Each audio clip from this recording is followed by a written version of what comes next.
I dag skal vi snakke om celledeling i kroppen. Det kan foregå på to måder: mitose og meiose. Mitose er den almindelige celledeling, som sker overalt i kroppen, mens at meiose er deling i kønscellerne.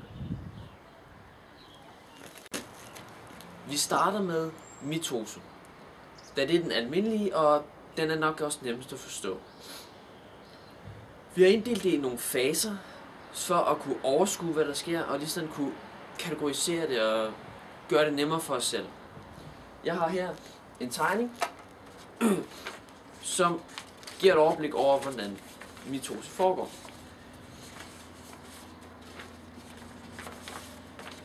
Sådan der. Her har vi mitose. Vi har faserne nedad her. Først har vi noget, der hedder interfasen. Hvis vi ser cellen, så kunne vi symbolisere det som sådan en rund en. Inde i den er der en mindre cirkel. Det er også det, jeg tegner her. Det er cellekernen, hvor alt DNA'et ligger, og de er klumpet sammen i noget, vi kalder kromosomer. De her kromosomer er ikke synlige, men det kommer de til at blive lige om lidt. For det, der sker i interfasen, det er, at uden at vi kan se det, så fordobles de her kromosomer og bliver til det her karakteristiske X, vi kender. Så kromosomet deler sig, og så trækker de sig sammen nede i profasen, sådan at vi kan se det, fordi de trækker sig sammen så. Så opstår der nogle strukturer i hver side af cellen, der hedder centrioler. Og det er altså det, der sker i profasen.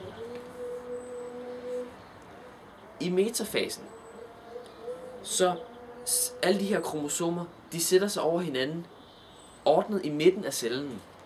Og så sender de her centrioler nogle tråde ud, der hedder tentråde. De griber fat i midten, altså her i det her X, lige midten, hvor det er ligesom bundet sammen. Det, der så sker i anafasen, det er, at de her tråde trækker sig de her to dele af kromosomet. Det, der hedder et kromatid. Hver kromatid trækkes til siden, så vi har nogle kromatid den ene side og nogle kromatid den anden side. De her kromatider er ens. Så kommer vi til telofasen, hvor at cellen ser måske sådan ud, den er sådan lidt oval, fordi at det har trukket sig ud i hver side. Så telofasen, der laver den en cellemembran ned sådan her. Og så har vi lige pludselig to celler.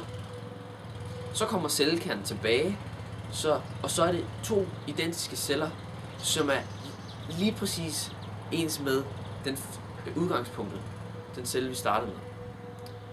Det var mitose. Så kommer vi til meiose. Den er lidt mere kompleks, og som sagt, så foregår den i kønscellerne. Det, der sker, det er, at en normal celle med 46 kromosomer bliver til 4 celler med kun 23 kromosomer, altså halvdelen. Og det vil jeg også forklare med det her stykke papir. Igen har vi en interfase, altså den her celle, det kunne være en stamcelle for eksempel, den er i en interfase, hvor kromosomerne deler sig op. Vi kommer ned i en profase, hvor at trækker sig sammen. Nu kan vi se dem sammen som før. Det, der så sker i profasen, det er, at de lægger sig som par i stedet for. De lægger sig som par, og så nogle steder på kromosomet, der bytter de DNA. Det, der hedder overkrydsning. Og så i metafasen, så lægger de sig over hinanden igen, men i par. Og i anafasen, der kommer de her, altså vi har nogle centrioler igen, som skyder de her tentråde ud igen. Og så i anafasen, der trækker de så de her par fra hinanden. De trækker altså ikke kromatiderne fra hinanden, men parerne fra hinanden. Og så kommer der en telofase, hvor der så dannes de her to forskellige, nu er de forskellige, fordi de har lavet det overkrydsning. To forskellige celler. Men vi stopper ikke her.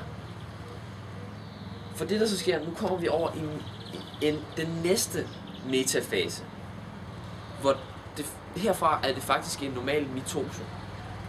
vi har alle de her blandede, kan man kalde det, kromosomer, som nu sætter sig over hinanden igen, ligesom normalt i en mitose. Kommer ned i anafase 2, hvor de her tentråde kommer hen, sætter sig i centromerne, river dem fra hinanden, de her kromatider, og vi ender altså op med at have nogle ting i den ene side, og nogle ting i den anden side, og de er altså ikke ens.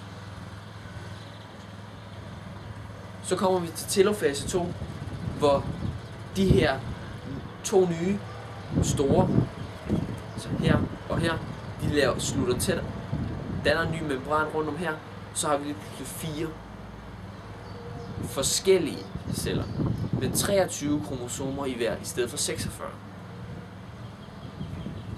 Og det var så meiose.